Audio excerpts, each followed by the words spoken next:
बिस्मिल्लाहिर्रहमानिर्रहीम। Performance valuation आज का हमारा टॉपिक है, जिसको जिसका पुराना नाम एसीआर था, एनुअल कॉन्फिडेंशियल रिपोर्ट। ये होती क्या है, किसने लिखनी होती है, कब लिखनी होती है, और इसमें कौन कौन सी खामियां या खूबियां होती हैं, इस पर हम आज बात करेंगे। Annual confidential report is an assessment of the conduct and the quality of the work that a government servant has performed during the calendar year। एक साल में, कैलेंडर ईयर में, एक जो गवर्नमेंट सर्वेंट है वो जो कुछ करता है उसका ये रिकॉर्ड होता है। On this assessment depends important decisions such as promotion or suitability for different appointments, reward, punishments। तो इस पर जो मेन चीज़ें की जाती हैं वो प्रमोशन है, किसी अपॉइंटमेंट के लिए उसकी सूटेबिलिटी है कि वो मुनासिब है या नहीं है, कोई इनाम देने के लिए या फिर कोई पनिशमेंट देने के लिए भी एसीआर इस्तेमाल की जाती है। It should be forthright, unambiguous and impartial, कि इसको बिल्कुल स्ट्रेट फॉरवर्ड, गैर मुबहम और गैर जानिबदाराना होना चाहिए। It has a very strong relationship and bearing on promotion system. Promotion system के लिए ये काफ़ी अहम है, ज़रूरी है। रेफरेंस, अच्छा, इसके बाद है what should a report be written, when should a report be written, कि रिपोर्ट कब लिखी जाए। The report shall relate to a calendar year, ये कैलेंडर ईयर के लिए होती है। कैलेंडर ईयर 1 जनवरी से 31 दिसंबर तक होता है। It shall be initiated in the first week of January by the initiating authority and forwarded to the higher authority in the same week.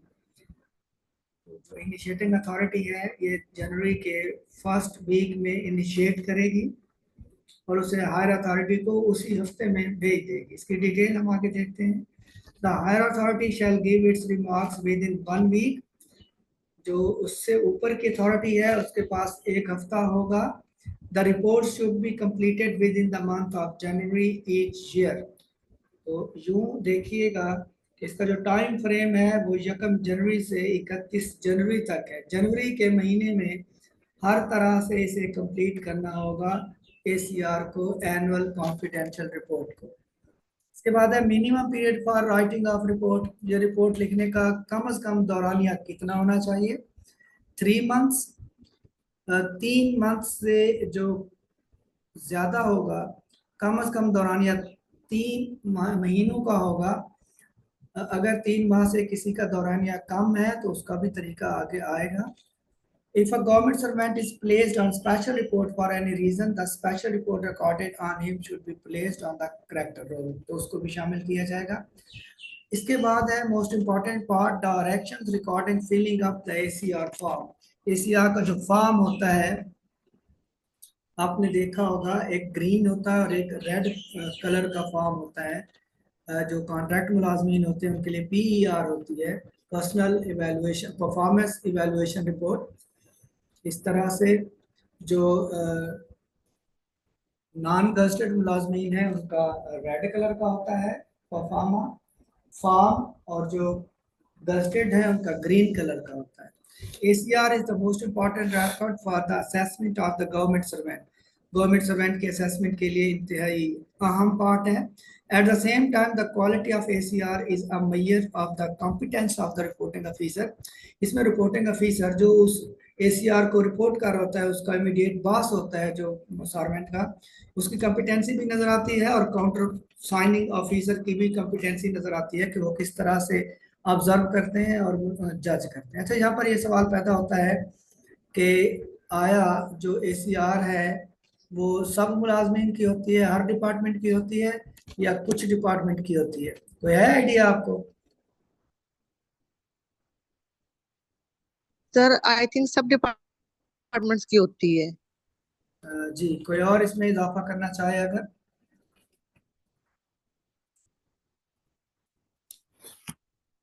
Sir मेरा ख्याल है कि सबकी नहीं होती, किसकी होती है? गवर्नमेंट एम्प्लॉयज की होती है जिन पे पीड़ा लगता है। जो हमारी हायर अथॉरिटीज होती हैं उनकी तो नहीं होती है। याद रखिएगा कि जो ACR है वो हर गवर्नमेंट एम्प्लॉय की होती है।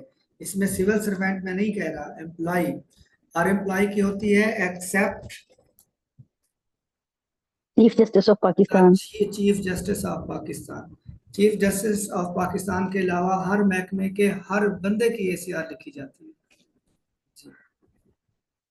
Therefore, essential that utmost care is exercised by all reporting and countersigning officer. Reporting officer कौन होता है और countersigning officer कौन होता है? Sir reporting officer I think AU होती है जी और काउंटर साइन जो वो डिप्टी होंगी। जी जी हर सर डीडीओ। जी जी डीडीओ। हाँ जी, जी जिनके पास डीडीओ होती है वो होते हैं, और काउंटर साइनिंग आपकी अपॉइंटिंग अथॉरिटी होती है। जो डीडीओ जिसके पास होती है वो आपकी रिपोर्टिंग अथॉरिटी होती है, और द अथॉरिटी जी next above to your reporting authority would be your counter signing officer या अथॉरिटी। जी ये डिफरेंट होती है हर पोस्ट की। पीएसटी और ईएसटी की अलग होगी, एसएसटी की अलग होगी और हेडमास्टर की अलग होगी। डीडीओ पावर जो है पीएसटी और ईएसटी की, मिडिल और प्राइमरी स्कूल्स की डेप्टी डीओ के पास होती है। उनसे जो हायर अथॉरिटी होगी वो उनकी काउंटर साइनिंग अथॉरिटी होगी, डीओ एलिमेंट्री होंगे। इसी तरह से जो एसएसटीज हैं या हाई स्कूल के जितने भी मुलाजमीन होंगे उनकी जो रिपोर्टिंग अथॉरिटी है वो उनका हेड होगा, और उनकी counter signing authority DO secondary होगा। और जो हेडमास्टर्स होते हैं उनकी काउंटर साइनिंग उनकी रिपोर्टिंग अथॉरिटी हाई स्कूल के हेडमास्टर्स की डीओ सेकेंडरी होता है, और उनकी काउंटर साइनिंग अथॉरिटी सीओ होता है। Clear? Yes sir. The reporting and countersigning officer should be as objective as possible. अच्छा, as objective as possible का क्या मतलब होगा कि जो रिपोर्टिंग अथॉरिटी है उसको ऑब्जेक्टिव होना चाहिए। What does it mean?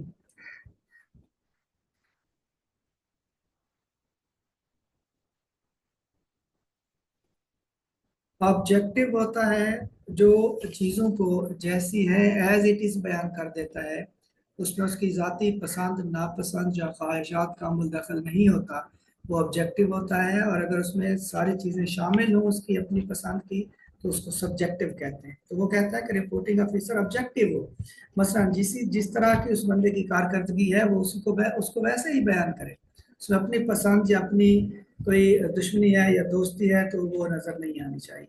And clear and direct, और क्लियर हो, वाजे हो, एम्बिगुअस ना हो।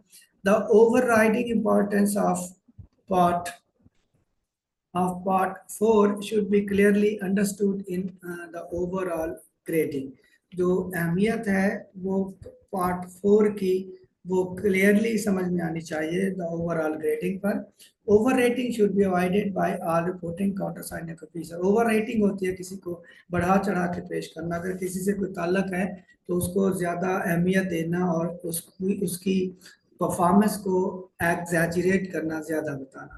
Wage impression based on inadequate knowledge or isolate incidents should be avoided. तो impression ऐसे ना हो जो गैर वाजे हो, वाजे impression हो जिससे पता चले, क्लियरली बात समझ आ रही हो कि उस बंदे के बारे में आपने क्या रिपोर्ट की है। The forms are to be filled in duplicate. Part 1 will be filled by the government servant being reported upon and should be typewritten. तो इसका जो पार्ट 1 होता है वो गवर्नमेंट सर्वेंट ने खुद फिल करना होता है रिटर्न फॉर्म में। इन पैरा 1 ऑफ पार्ट 1 में the concern government servant must also indicate the name of his और father. In case of married female government servants they should give the name of their husband. तो पहले हिस्से में नाम होगा, बल्दियत होगी, husband name होगा। In the space provided under para 9 of part 1, part 1 के पैरा 9 में the name of spouse along with particulars and place of posting if employed should be indicated. तो जो पार्ट 1 का पैरा 9 है उसमें स्पाउस का नाम आएगा और अगर वो एम्प्लॉयड है तो उसका भी जिक्र होगा। पार्ट 2 में क्या होगा, ये तो पार्ट 1 था जिसमें हमने क्या देखा कि जो गवर्नमेंट सर्वेंट है वो क्या करेगा, अपना नाम लिखेगा, फादर का नाम लिखेगा, दूसरे हिस्से में अपने स्पाउस का नाम लिखेगा। Part 2 to 5 is to be filled by the reporting officer. तो देखिएगा कि पार्ट 1 जो किससे रिलेटेड था, गवर्नमेंट एम्प्लॉय ने खुद फिल करना था। अब पार्ट 2 जो है वो to be filled by the reporting officer and part 7 by the counter signing officer. ये ऑब्जेक्टिव में आ सकता है, पार्ट 1 किसने फिल करना है, पार्ट 2 किसने फिल करना है, पार्ट 2 to 5 और पार्ट 7 जो है वो काउंटर साइनिंग ऑफिसर होगा। Both the reporting and counter signing officer should give their assessment of the government servant reported upon in respective boxes in part 6। तो अपनी जो रिपोर्ट है वो पार्ट 6 में देंगे, क्योंकि 5 तक ऊपर वाला आ रहा है, 7 जो है वो काउंटर साइनिंग ऑफिसर है, तो पार्ट 6 बाकी बचता था। The department office concern responsible for the maintenance of ACR dossiers will fill part 8। अब देखिएगा डिपार्टमेंट जो ऑफिस जो है वो पार्ट 8 फिल करेगा, 7 तक वो हो चुका है। If any adverse remarks are recorded in the report, अगर एडवर्स रिमार्क्स दिए हैं काउंटर साइनिंग या रिपोर्टिंग ऑफिसर में, तो उस सूरत में डिपार्टमेंट जो ऑफिस जो है वो पार्ट 8 फिल करेगा। Assessment in the ACR should be confined to the work done by the government servant reported upon during the period covered by the report। जिस रिपोर्ट का, जिस टाइम फ्रेम का, जिस डेट का आप बात कर रहे हैं, वो उसी के दौरान उसकी जो कारकर्दगी है उसको लिखा जाए। उससे पहले अगर उसने कुछ किया या बाद में उससे भी पहले किया हुआ है तो वो उसमें शामिल नहीं होगा। Reporting officer is expected to counsel the government servants being reported upon about his weak points. तो रिपोर्टिंग ऑफिसर क्योंकि इमीडिएट बॉस होता है, तो वो उस एम्प्लॉय के वीक पॉइंट उससे डिस्कस करेगा and advise him how to improve, और उसे बताएगा कि इनको इम्प्रूव उसने कैसे करना है। वहाँ पर एक स्पेस भी होती है कि वो कौन सी काउंसलिंग थी जो आपने एज अ हेड या एज अ रिपोर्टिंग ऑफिसर उसे की है, और उसने अगर उस पर अमल किया है तो उसका क्या नतीजा निकला है, इवन ये भी होता है। अच्छा, अगर वो कहता है adverse remarks should normally be recorded when the government servant fails to improve despite counselling, अगर काउंसलिंग के बावजूद भी गवर्नमेंट सर्वेंट वो जो उसे अहकाम दिए गए हैं उनको कम करने में, रोएकार लाने में उन अहकाम को नाकाम होता है, तो फिर एडवर्स रिमार्क्स होंगे। एडवर्स रिमार्क्स क्या होते हैं? जब आप रिपोर्टिंग ऑफिसर आपका या काउंटर साइनिंग आपके खिलाफ कुछ लिखता है, कोई एलिगेशन लगाता है, वो भी काफ़ी लेंथी सिस्टम होता है, वहाँ पर भी एम्प्लॉयज़ को इतना घबराने की ज़रूरत नहीं होती, वो भी लिखना आसान नहीं होते। आगे हम देखेंगे कि उसके लिए क्या क्या पापड़ बेलना पड़ते हैं ऑफिसर्स को। The ACR form should be filled in a neat and tidy manner, साफ सुथरा हो। Cutting, erasing should be initialed where made, जहाँ पर आपने इरेजिंग या कटिंग की है तो वहां पर आपको इनिशियल करवाना होंगे उसी ऑफिसर के रिपोर्टिंग या काउंटर साइनिंग के। The ratings in part 2, 3, 4 and 6 should be recorded by maintaining the appropriate boxes. मतलब वो जो कह रहा है वो बॉक्सेस के रेलेवेंट बॉक्सेस में ही फिल करें। अच्छा, in para A of part 5 pen picture should include remarks about the reputation of the government servant reported upon. Pen picture देना होती है, जगह होती है आगे खाली छोड़ी होती है कि आपने रिपोर्टिंग ऑफिसर ने पेन पिक्चर देनी है। पेन पिक्चर से क्या मुराद है कि अल्फाज में उस बंदे की पिक्चर बनानी है कि ये कैसा है, कौन सी इसने अच्छे काम किए हैं, इसकी कौन सी खसूसियात हैं, कौन सी जिम्मेदारियां इसको दी गई हैं और इसने इसको कैसे निभाया है। In para C part 5 assessment of performance should also indicate employee's potential, उसकी पोटेंशियल बताती है कि इसमें इस बंदे में कितनी एबिलिटीज हैं। For uniform interpretation of qualities, etc., listed in para 2, 3, and 6, the two extreme shades are mentioned against each item. तो दो extreme बताए हुए हैं, आला जो दर्जे में बताए हुए हैं। For example, an exceptionally high government servant with excellent comprehension will be rated A1। अगर ऐसा एक्सेप्शनली लिखा हुआ है, एक्सीलेंट लिखा हुआ है तो A1 में आएगा। इसी तरह से वो कहते हैं उसके अकॉर्डिंग ही करें, ए ना हो एक तरह पे आपने एक्सीडेंट लिखा हुआ और आगे फिर आपने बी में इनिशियल किए हुए, तो उसके अकॉर्डिंग ही आपने उनको फिल करना है। The rating should be clear and given in one of the boxes, clear हो, अपने बॉक्सेस के सामने हो। आमतौर पर यहाँ पर इनिशियल होते हैं जहाँ पर टिक किया जाता है और उनको इंडोर्स किया जाता है। The counter signing officer should way the remarks of the reporting officer against his personal knowledge. जो रिपोर्टिंग ऑफिसर ने रिमार्क्स लिखे हैं, काउंटर साइनिंग ऑफिसर की यह जिम्मेदारी है कि वो उनको जांचेगा, असेस करेगा अपने ज़ाती नॉलेज के मुताबिक उस सर्वेंट के बारे में, compare him with other officials of the same grade, उसी ग्रेड के दूसरे ऑफिशियल से उसका कंपैरिजन करेगा, but under the same counter signing officer. वो कौन होंगे? अंडर डिफरेंट रिपोर्टिंग ऑफिसर, उनको कंपैरिजन करेगा जो किसी और रिपोर्टिंग ऑफिसर के अंडर थे, लेकिन काउंटर साइनिंग वो खुद था।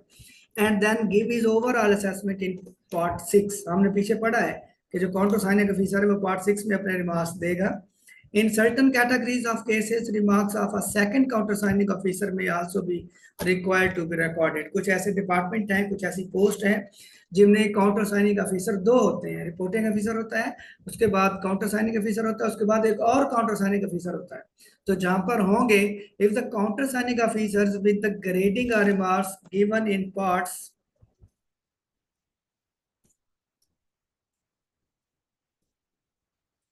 other than part 6 by the reporting officer, he should score it out and give his own grading in red ink. In part 6, he is required to give his own assessment in addition to that of the reporting officer. इसका rule ये होता है कि अगर उसको वो reporting officer की जो रिपोर्ट है उससे वो एग्री कर रहा है, एंडोर्स कर रहा है, तो वो जस्ट उसको साइन कर देगा।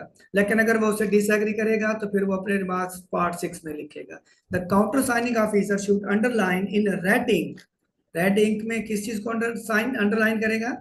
Remarks which in his opinion are adverse and should be communicated to the government servant reported upon. जो वो समझता है, उसके पास फॉर्म आया है, ACR फॉर्म सामने रखा गया है काउंटर साइनिंग ऑफिसर के, और वो समझता है कि ये वाले जो रिमार्क्स दिए हैं रिपोर्टिंग ऑफिसर ने वो एडवर्स हैं, तो उनको वो क्या करेगा? वो रेड इंक से अंडरलाइन करेगा। और जब भी आप किसी के खिलाफ, किसी भी एम्प्लॉय के खिलाफ जब एडवर्स रिमार्क्स होते हैं तो इट इज मैंडेटरी, ये जरूरी होता है। क्या जरूरी होता है? Adverse and should be communicated to the government servant reported upon. क्या आपने उस गवर्नमेंट सर्वेंट को कम्युनिकेट करना होता है कि आपके खिलाफ ये जो रिमार्क्स हैं एडवर्स दिए गए हैं और किस बेस पर दिए गए हैं। इसके आगे डिटेल आएगी। Time schedule for completing of ACR writing. ACR writing के लिए जो टाइम स्केल है वो कौन कौन सा होता है, टाइम स्केड्यूल कौन कौन सा होता है, जरा गौर से देखिएगा। The government servant to be reported upon should submit the ACR form after completing part first to the reporting officer on first day of January. मतलब 1 जनवरी को वो अपनी ACR का पार्ट फर्स्ट, जिसमें उसका नाम है, क्वालिफिकेशन है, उसकी जो डेमोग्राफिक सेक्शन है, वो कंप्लीट करके 1 जनवरी को वो किसको दे देगा? रिपोर्टिंग ऑफिसर के हैंड ओवर कर देगा। वो दिसंबर की 31 को लिखे, 30 को लिखे, खुद वो जब भी लिखे, रिपोर्टिंग ऑफिसर को वो 1 जनवरी को हैंड ओवर कर देगा। अब नेक्स्ट क्या होगा? The reporting officer should record his marks in appropriate parts by the end of first week of January and send the report to the countersigning officer, if any, by 8th January. तो 7 दिन किसके पास होंगे? First week wise आप याद रखिएगा। पहला हफ्ता reporting officer के पास होगा, वो एक हफ्ते के अंदर अंदर उसको अपने जो रेलेवेंट खाने हैं, बॉक्स हैं, वो फिल करेगा और फिर वो 8 तारीख को काउंटर साइनिंग ऑफिसर को भेज देगा। Counter signing officer should record his remarks by the end of the second week of January and pass on the report to the second counter signing officer if any by 16th January. अगर in case counter signing officer 2 हैं तो एक हफ्ते का counter signing first के पास time है, उसके बाद वो नेक्स्ट काउंटर साइनिंग ऑफिसर को वो रवाना कर देगा। The final counter signing officer should also record his remarks within 1 week. एक हफ्ता उसके पास होगा। इस तरह से आप याद रखें कि पहला हफ्ता रिपोर्टिंग ऑफिसर के लिए है, दूसरा काउंटर साइनिंग 1 के लिए है और तीसरा काउंटर साइनिंग 2 के लिए अगर एप्लीकेबल हो तो। Report writing should be completed within the month of January. जनवरी के महीने के अंदर अंदर जो ACR है वो कंप्लीट होना जरूरी है। ये इसकी डिटेल थी। Reporting by relations. अगर कोई रिपोर्टिंग ऑफिसर है और उसके अंडर जिसकी उसने रिपोर्ट करनी है वो ऑफिसर उसका रिश्तेदार है, करीबी ताल्लुक है, करीबी रिश्ता है, ताल्लुक तो नहीं कह सकते, रिश्ता करीबी है, तो फिर क्या होगा? Whenever a reporting officer is related to the officer reported upon, this fact should invariably be mentioned in the confidential report and he should submit the case to the higher officer for writing of report without recording his remarks. वो उस form पर लिखेगा कि मेरा इस जो employee है, government servant है, इससे मेरा फलां रिश्ता है, तो मैं इसकी रिपोर्टिंग करने का मजाज नहीं हूं, तो वो अपने से हायर ऑफिसर को भेज देगा इस रिकमेंडेशन के साथ कि हायर ऑफिसर उसकी रिपोर्ट लिखेंगे, और फिर क्या होगा, फिर उसकी मजीद काउंटर साइनिंग अथॉरिटी वो करेगी। तो जो अगर रिश्तेदार है, रिश्ता है, बेटा है, भाई है, हस्बैंड है, स्पाउस है, तो फिर वो उसकी खुद रिपोर्टिंग नहीं करेगा। क्लियर हुई बात? Is it okay? जी सर, जी सर, जी सर। अच्छा जी, action where more than one reporting officer is eligible to record report in case where a government servant has served under more than one reporting officer during the year, a separate report should be recorded by each officer provided the condition about minimum period prescribed for written report is fulfilled. अच्छा, अगर किसी का ये बता रहा है कि एक साल में अगर रिपोर्टिंग ऑफिसर बदलते रहे तो फिर वो मुलाजिम क्या करेगा? एक साल में 2 या 3 रिपोर्टिंग ऑफिसर चेंज हुए हैं, तो फिर इस केस में क्या होगा? अभी हमने पढ़ा है।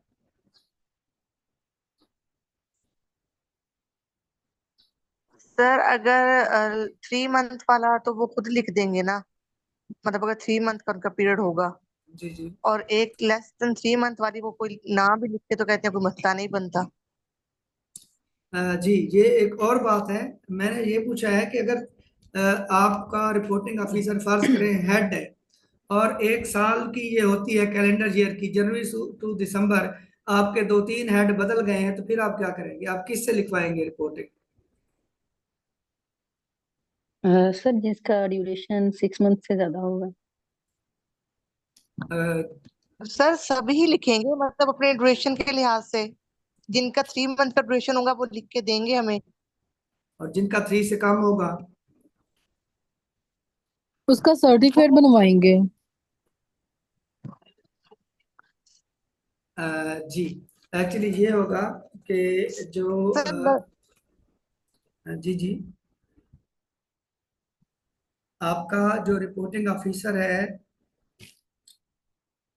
रिपोर्टिंग ऑफिसर जितने भी आएंगे, जितने बदलेंगे, उन सब की अलग अलग एसीआर फॉर्म आपको बनाना पड़ेगा।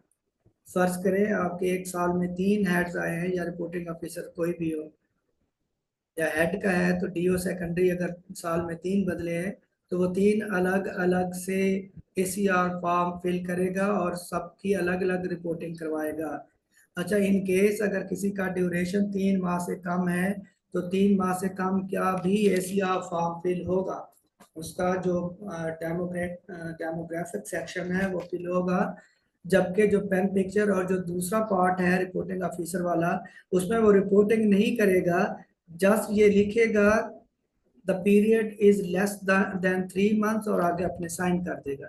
जहां जहां साइन की जगह होगी वहां साइन करेगा, और ऊपर लिख देगा कि पीरियड 3 मंथ से लेस है। ये नहीं है कि वो सर्टिफिकेट नहीं बनवाएगा, वो किसी और से नहीं करवाएगा, या 6 महीने वालों से नहीं करवाएगा। जिसका जितना पीरियड होगा, चाहे उसमें 10 दिन है, 5 दिन है, उसका आपको फॉर्म अलग से बनाना पड़ेगा, और उसके साइन भी करवाना पड़ेंगे। जिसका 3 मंथ से ज्यादा होगा उस पर वो अपने रिमार्क्स देगा, जिसका 3 मंथ से कम होगा उसमें रिमार्क्स नहीं देगा, जस्ट साइन करके ऊपर लिख देगा कि द ड्यूरेशन और the period is less than 3 months. Is it clear? जी सर। जी, ये अभी हमने तो खुद करवाए हैं ना, हमारी प्रमोशन केसेस जब गए हैं तो ऐसे हुआ है। जब पेन पिक्चर लिखते हैं तो वहां पर वो उसका एक अलग सिस्टम होता है। वो जब प्रमोशन पॉलिसी पढ़ेंगे तो मैं आपको बताऊंगा। Action in case of inquiry, warning और कम्युनिकेशन ऑफ डिस्प्लेयर, अगर किसी के खिलाफ इंक्वायरी हो रही है तो उसका क्या होगा? A formal displeasure conveyed to a government servant must appear in his character roll, the result of representation if filed should also be reflected in the report. अगर उसके खिलाफ कोई कार्रवाई हुई है तो डिस्प्लेयर हुई है तो वो भी उसमें मेंशन होगी उसकी एसीआर में। इसलिए कहते हैं कि अपनी किसी इंक्वायरी या डिस्प्लेयर से बचें, क्योंकि ये आपकी एसीआर में कानूनन दर्ज होती है। order of punishment imposed on a government servant. Every order as a result of formal inquiry under the efficiency and discipline rules should be placed on his ACR dossier, provided that such an order shall be placed on the CR dossier of the accused after he has exhausted all remedies available or reviewed before the competent authority. अगर उसने वो अपने इल्जामात को गलत साबित कर दिया है, वो एग्जोनरेट हो गया है, तो ठीक है। अदरवाइज अगर उसके खिलाफ इंक्वायरी चल रही है या उसको कोई पनिशमेंट दी गई है तो वो लाजमी तौर पर वहाँ पर मेंशन होगी। रिपोर्ट शुड बी विदाउट बायस, कि जो भी रिपोर्टिंग ऑफिसर है वो विदाउट बायस अपनी रिपोर्ट लिखेगा, कोई तासुब नहीं होगा। The opinion express should be the result of careful consideration, no personal bias, ire or favouritism should colour the report. उसमें कोई तासुब ना हो, आयर गुस्सा ना हो, फेवरेटिज्म किसी की तरफदारी भी ना हो, शुड कलर द रिपोर्ट। अक्सर ये होता है कि जो यार दोस्त होते हैं उनकी एक्सीडेंट लिखी जाती है, वो कहता है कि इसमें वो तीनों चीजें आ रही हैं, ना तो तासुब हो, ना गुस्सा हो और ना ही तरफदारी हो। द रिपोर्टिंग सर ऑफिसर, यार दोस्त हो तो नहीं, जो ज्यादा पैसे खिलाए या मिठाई खिलाए ना उनकी अच्छी लिखी जाती है। बस ये तो ऑफिसर पर, रिपोर्टिंग ऑफिसर पर डिपेंड करता है ना। कुछ ऑफिसर बिल्कुल एक्यूरेट भी लिखते हैं, ऐसी बात नहीं है, कि ऑफिसर की अपनी जो फितरत या नेचर है उस पर डिपेंड करता है जी। होना सर तो एक्चुअली जो हमारे पल्ले पड़े हैं वो ऐसे पड़े हैं ना, उनको पैसे खिला दें, मिठाई खिला दें तो अच्छा एक्सीलेंट है, ना खिलाएं तो एवरेज है। अच्छा अच्छा, चलें अल्लाह खैर करे। वैसे जो रिपोर्टिंग ऑफिसर है या कोई भी ऑफिसर है, उसको इन सारी बातों से मुबर्रा होना चाहिए, और यही तो जिम्मेदारी होती है हमारी कि हमने अपनी जो कैरेक्टर है वो कैसे शो करना है। तो ऐसा होना नहीं चाहिए, इसलिए तो आपको बता रहे हैं ना, आप कल ऑफिसर बनेंगे रिपोर्टिंग ऑफिसर, तो आप इन बातों को अवॉइड करें। Revision of confidential reports. Confidential reports which are not in accordance with the rules should be returned by the higher authority to the reporting officer for revision in compliance with these instructions. अगर authority समझती है कि reporting officer ने कोई rules and regulation को follow नहीं किया, अक्सर ये होता है कि रिपोर्टिंग ऑफिसर को पता ही नहीं होता कि मैंने लिखना क्या है, कैसे लिखना है और कहाँ लिखना है। जहाँ साइन करने होते हैं वहाँ रिमार्क्स लिख देते हैं, जहाँ रिमार्क्स होते हैं वहाँ टिक कर देते हैं। तो इस सूरत में अगर वो समझती है अथॉरिटी तो फिर उनको वापस भेज देगी और वो दोबारा फिल करवाई जाएगी। इसके बाद है communication of adverse remarks. The head of department and other authorities dealing finally with the report should see that the government servants reported upon are made aware of any defects pointed out in the confidential report. सबसे पहली बात तो ये है कि कोई भी adverse remarks हैं तो उनको कम्युनिकेट किया जाएगा, बताया जाएगा। हालांकि एनुअल कॉन्फिडेंशियल रिपोर्ट होती है, ये कॉन्फिडेंशियल होती है, बताया नहीं जाता होता, लेकिन अगर एडवर्स रिमार्क्स हैं तो फिर उसको बताया जाएगा ताकि उसके पास अपनी सफाई पेश करने का, करेक्ट करने का मौका हो। If the confidential report of a civil servant contains any adverse remarks, whether remediable है or not, a copy of the confidential report should be furnished to him at the earliest opportunity with a DO letter, a copy of which should be signed and returned by the civil servant. उसको copy भेजी जाएगी, उससे आगाह किया जाएगा कि आपके खिलाफ इस तरह का एडवर्स रिमार्क्स आ रहा है, आप इसमें इस सिलसिले में आप क्या करना चाहते हैं या कर सकते हैं। It is essential that the civil servants should be given a fair deal by communicating to them the whole report containing adverse remarks so that they may endeavor to remove the defects and improve their performance or be in a position to represent where necessary. अपने इंतजामात कर सकें वो जो करना चाहें। The timely communication of the report containing adverse remarks is of paramount importance. अगर adverse remarks हैं तो बहुत ज़्यादा अहम बात है। The authorities designated to communicate the adverse remarks should therefore ensure that the whole report containing adverse remarks is communicated to the civil servant concerned at the earliest opportunity, and in any case within 1 month from the date the report is countersigned and completed. एक महीने के अंदर अंदर, अगर पहले नहीं दे पाते कोशिश तो ये करें कि as early as possible communicate करे उस गवर्नमेंट मुलाजिम को जिसके खिलाफ रिपोर्ट दी गई है, एडवर्स रिमार्क्स लिखे गए हैं, otherwise महीने के अंदर अंदर। A serious view should be taken of any failure on the part of the officer or official concerned to furnish a copy of the report containing adverse remarks to the civil servant reported upon within the stipulated period and disciplinary action taken against the persons responsible. उसके खिलाफ disciplinary action हो सकता है। इसके बाद है if a person's integrity is adjudged as average, it shall not be construed to be adverse remarks and shall not be communicated. अक्सर जैसा कि भी आप जिक्र कर रहे थे excellent, good, very good और उसके बाद एवरेज, अगर एवरेज वाली उसको रिमार्क्स दे दिया जाए, एवरेज पर टिक या इनिशियल कर दिया जाए, तो it shall not be constitute to be adverse, तो उसे एडवर्स नहीं समझा जाएगा, एडवांस मार्क्स में नहीं आएगा and shall not be communicated, और जो उसे बताया भी नहीं जाएगा। मतलब ये एडवांस में नहीं आएगा, लेकिन एवरेज का नुकसान क्या होता है कि आप आखिरी दर्जे पर फॉल कर रहे होते हैं। Action in case of exceptionally good work, अगर एक्सेप्शनली गुड वर्क है तो फिर क्या होगा?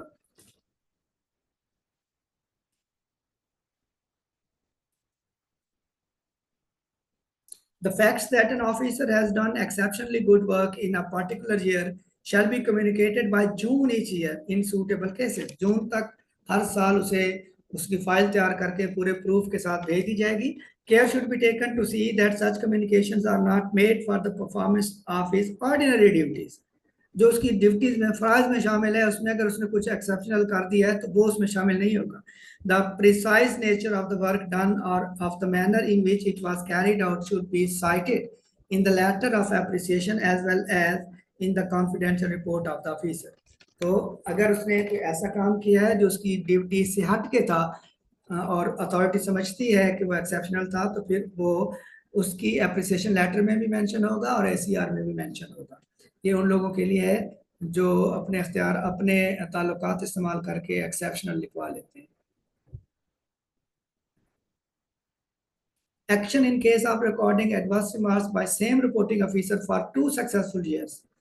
जी, 2 मुसलसल सालों तक अगर एक ही रिपोर्टिंग ऑफिसर एडवर्स लिख रहा है तो उसका क्या बनेगा? ये बड़ा अच्छा वैसे रूल है। In order to guard against personal likes and dislikes, official receiving adverse remarks for 2 successive years from the same reporting officer should be placed under another reporting officer. अगर 2 मुसलसल सालों में कोई बंदा एक ही रिपोर्टिंग ऑफिसर उसे advance remarks दे रहा है तो नेक्स्ट उसको किसी और रिपोर्टिंग ऑफिसर के हवाले किया जाएगा। ये ना हो कि रिपोर्टिंग ऑफिसर की दुश्मनी की वजह से वो बेचारा मारा जाए। क्लियर? अच्छा कानून है ये। जी सर, सही है। जी sir.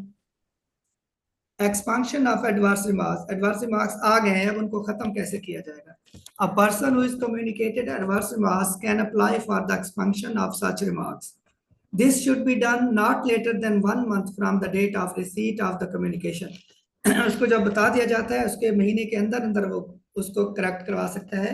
The representation must be made in temperate and dignified language, no allegations of personal and malicious nature should be made. Indiscreet and irresponsible allegations against reporting officer will result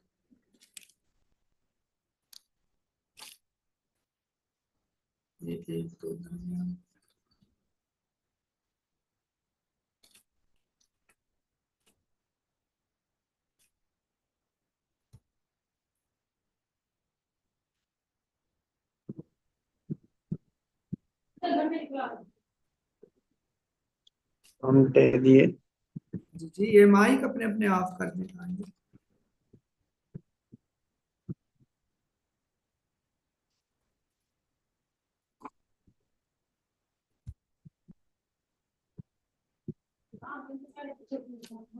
mic off कर दें।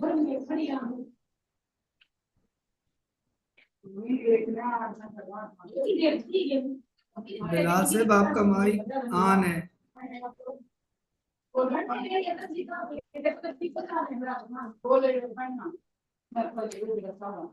ये mic किसका on है? चले मैं इधर से mute कर देता हूँ।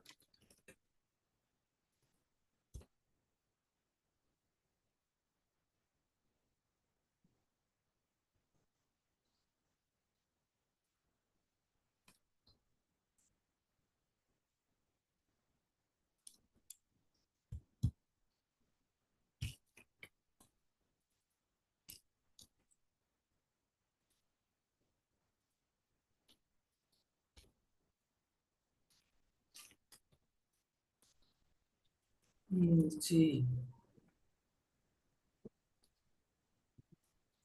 ये जो सर आवाज ही नहीं आ रही। जी जी, मैं बोलूंगा तो आवाज आएगी ना। स्क्रीन शेयर कर रहा हूँ अब दोबारा से। जी,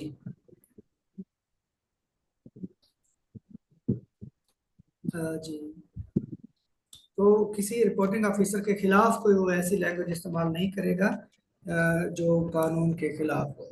an officer official adversary reported upon will have only one right of making a representation. जिसके खिलाफ एडवर्सरी मार्क्स हैं उसके पास एक रिप्रेजेंटेशन होगी। And absolute finality would attach to the decision taken thereon whether in favor of the officer or ठीक है। against.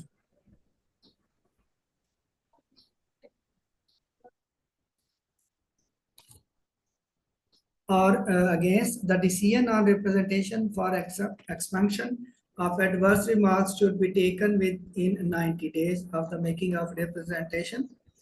The orders of the expunging will not be subject to review by the successor authorities. अगर expand हो जाते हैं तो उसको बाद में रिव्यू नहीं किया जा सकता है। The competent authority while expunging the adverse remarks, वो competent authority क्या करेगी? Should give his own assessment about the work and conduct of the representation in the light of his own information and overall record. तो वो अपने जो जाती उसकी assessment है उसको देखेगी। Under no circumstances should any entry in a confidential report be mutilated or papers